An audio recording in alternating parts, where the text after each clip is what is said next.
Hey guys, how are you doing? This is Lorraine from the Sacred Alchemist 1111.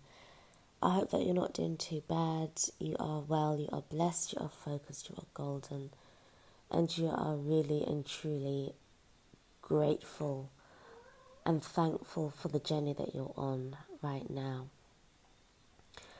I just want to, as you could tell, you know, I'm sounding as if I just got up because I just did. And right now it's 4:43 in the morning. And I was just got up to go to the bathroom. But just before that, I had a dream that I need to share with you guys. And as I said, that it's just 4:44 now. So let's just get stuck into the reading. The message, the dream. I said it's a message. I feel maybe this could be something that for somebody out there, and this dream feels very much like a prophetic one. You may hear noises in the background. I've actually got my cats with me, so I do apologise right now if you hear any kind of scuttling around and stuff like that. I'm hoping that they'll stay quiet, but I need to tell you this dream. So it was all to do with my purpose. It was as if I knew I was, in a place. I think I was in London. It felt as if I was in London, back in London. But what it was, I was with some people. I remember this man, he was quite tall and tattooed. And I remember I was staying with some people, but first up we was sort of like friends, but then he sort of like got a little bit familiar sort of thing. And then all of a sudden, I remembered speaking to a lady with red hair. Her hair was like flaming red hair. She was older than me, like probably 60s, 50s, 60s. I think she kind of like owned the house that we were staying in, from what I can remember. But the thing is, there was something about us that was quite, we were just kind of like certain kind of people. Anyway, one evening I was speaking to this guy. Now I remember seeing, who was it now? I can't remember now. I can't remember if it was my sister that I saw, but she just sort of like flitted in and flitted out again. So she left, and I remember speaking to the guy. But the way I was speaking to him, it was as if like there was something that was really troubling me. So anyway, he then said to me, no, what was it? He got my the cards out, the tarot cards, because I remember getting my decks, and he then sort of like wanted to test me. Remember, he wanted to test me. He said, "Do you see the dead? No, not the dead. Do you see the boy over there?" So when I looked up, I didn't see anybody. But then all of a sudden, this first of all, I just saw his body. I didn't see his head. So I said, "Yeah, like I can see somebody over there." And then his head sort of like appeared, and he was a young boy, about 8, 9 years old. So all of a sudden, he sort of like came forward when he heard me describing this boy down to a T, and he had very nice sort of blue eyes, brown hair. He had on his pajamas. They were like sort of white or sort of creamish pajamas. And he was playing with his hair, and I was describing everything that he was doing whilst he was looking at me. And then all of a sudden he sort of like started to pick his nose. And I said to this guy, like my friend, I said, he's starting to pick his nose. And then I said to him, then he sort of flicked something. I said, are you flicking like ghost boogers at us? And then he sort of laughed and ran off. And then all of a sudden, the whole room started to appear with these dead people. Now, I knew they'd passed away because sometimes you know that there's people that you deal with and you speak with that are, very much alive. But these people, I could tell they had passed on. And they all sort of like came around me sort of thing. But it was as if they were trapped and they needed to go home. They needed to get to either heaven and they needed to get to hell. So I remember it was as if word got around, and then I was meant to do this kind of session with all of them. And I wanted to find out how long they were, or if they knew that they had passed away. And do they know where they need to go? And before I got stuck in with it, I decided that I needed to speak to the owner of the house. And I said to the lady, I need to speak to you outside. And then when we went outside, I remember that there was this family. There was about 2 boys and about 4 girls and a lady that was with them. And they had these sort of banners and stuff like that. They were religious. And I remember they had these sort of banners.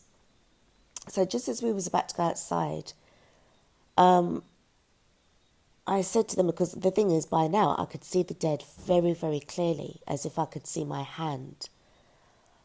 So I was just about to say to them, oh, well, you can go in. And then the lady, because apparently she could see them too. So I thought, well, she could see them. I said, have you guys passed away? So the boy said to us, no, we haven't. So then the lady said, well, no, you can't go inside. You're going to have to go away because we're kind of busy right now. If they were obviously ghosts, then they would have been able to go inside with the others, but they couldn't come in. So they went away, and I was just basically saying to her that it was like I didn't know that I had the gift to see the dead. I knew I was spiritual. I knew that I was very kind of different from everybody else. But the thing is, there was something that I didn't know what it was exactly until last night. I think it was like that they kind of stayed over. And I was saying to her,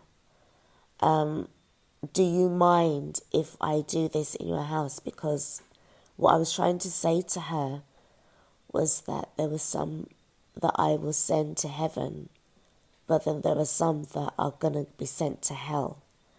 And I said to her, I don't know if they know about that already, but if it gets too much, I will stop, and then I will find somewhere else to continue my work. But the woman didn't seem pretty bothered about it as such. And then I remember there was somebody else, like a young black girl, who was very observant, and I felt as if I'd known her. Like she felt like a little cousin to me.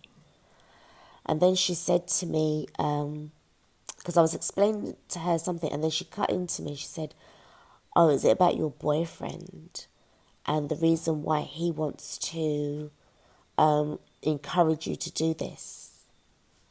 So I said to her something along the lines of like, wow, it's like you took the words out of my mouth. And she said, well, it's all about the money at the end of the day, because he knows that you're going to get a lot of money. So I said to her, well, I'm not doing this for the money. I'm doing this because it's my job. It's nothing to do with the money. So if that's what he's thinking, then basically it's a no-no. Okay, it's not going to happen. But by then, the lady that I was trying to talk to, she kind of disappeared, but she was sort of like this lady that was quite eccentric. And I needed to sort of like say to her what it is that I, wanted to say to her about, my mission. And then in the end, I kind of woke up because I needed to go to the toilet, and I thought, oh, blast. But it felt to me that, I don't know if this is for me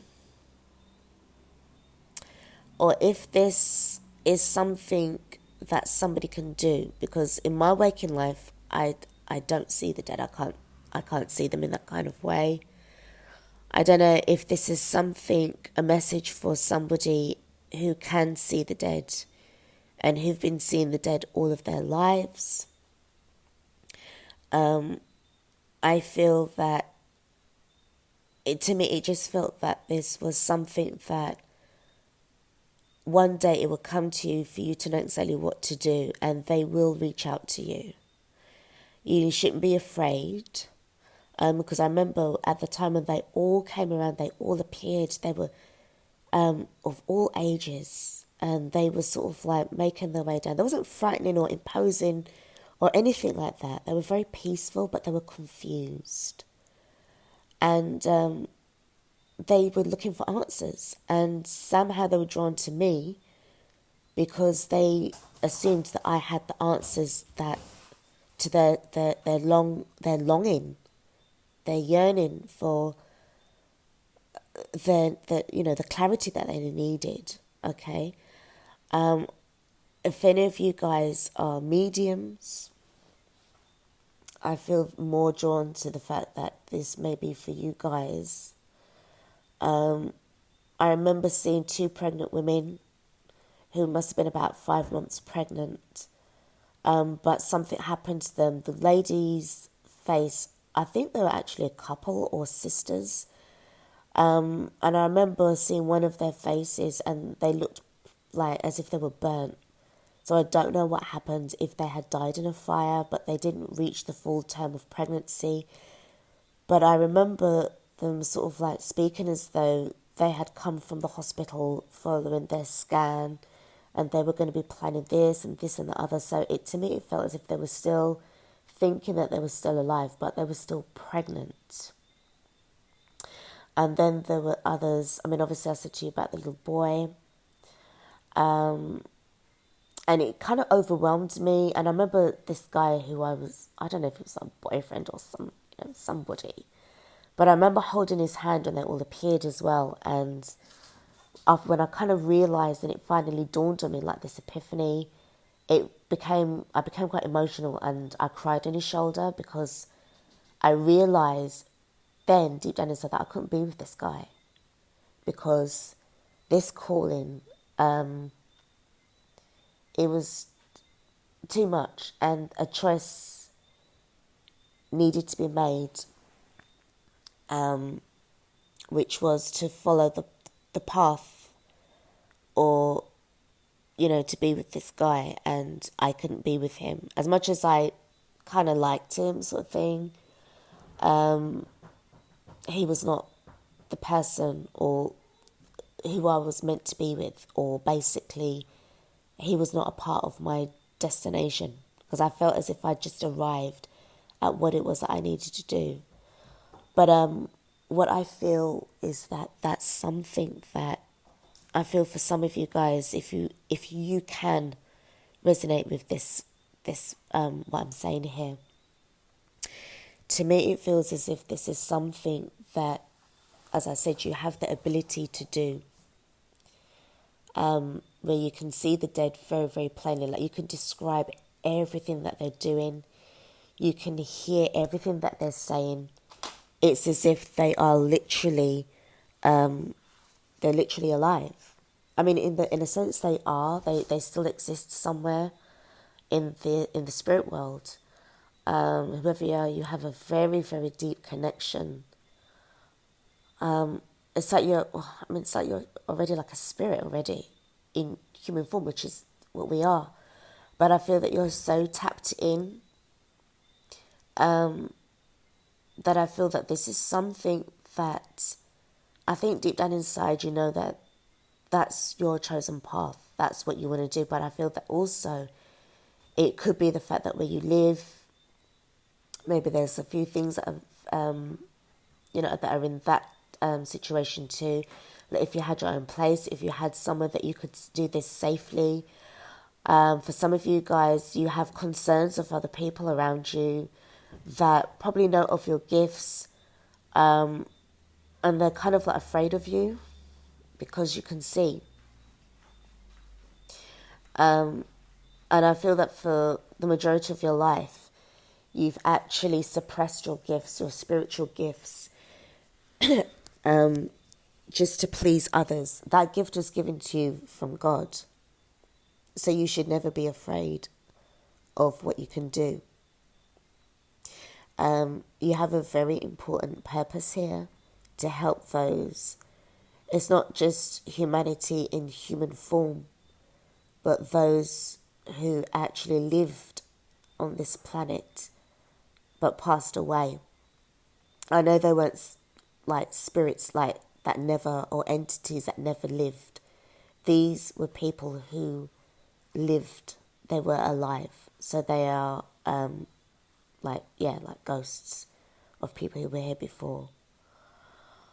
So basically, what I'm getting at, if you are that kind of person, and the moment that you hear this audio recording, I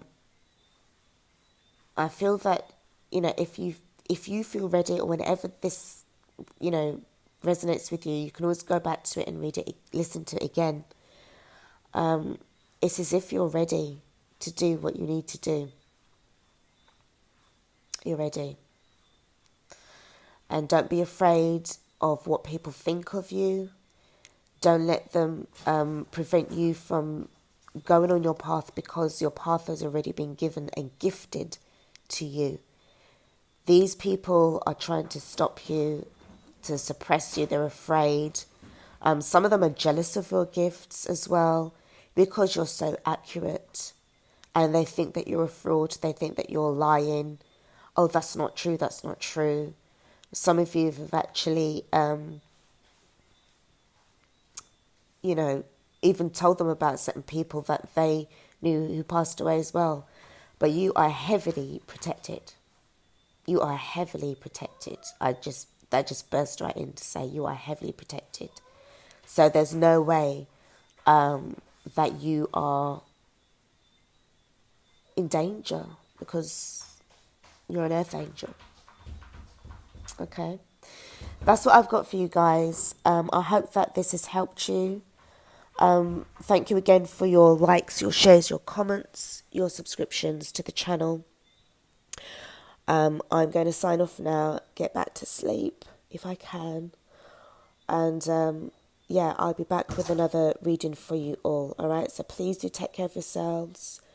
Give thanks, be thankful for your life, for your gifts, for everything that you've been through. Give thanks for your survival. And I will be back with another reading. Okay, take care of yourselves. Peace out.